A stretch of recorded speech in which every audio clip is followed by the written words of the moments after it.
Amai Chitepo, affectionately known as Sisi Vicky. That's what we used to call her because of the openness that she handled some of us young women during this struggle.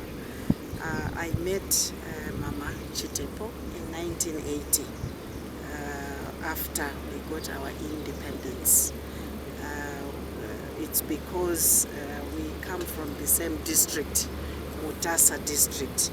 So naturally, she was one of the women leaders from Manicaland province. And so we got to interact with her, and at that tender age, very young, sometimes even without any direction, because we were in the bush, and getting to appreciate also how government operates. We drew a lot of inspiration from Amai Chitepo, from her exposure, having interacted with the who's in Tanzania and also in Zambia, the role that the husband had played, and herself in her own right being a political figure.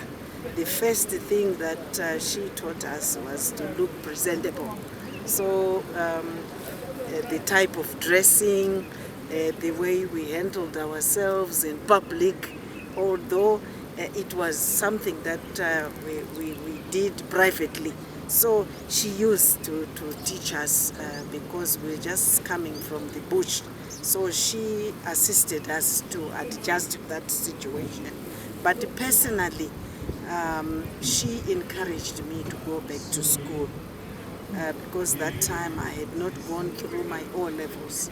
And she encouraged me that it was very important now that we were over with the struggle. So the first thing that I remember Amai Chitepo was that I should go to school. With the type of job that I had then, I was working in the Prime Minister's office and as a social secretary. You can imagine, yes, I could type, but coming face to face with a new dispensation of being in government and working with the Prime Minister really was a tall order. The exposure with the United Nations and also with the AU. So I could that time go to Amai Chitepo to ask her, how do I handle these things? But she was a mother, very motherly, very down to earth, very knowledgeable. She was a teacher.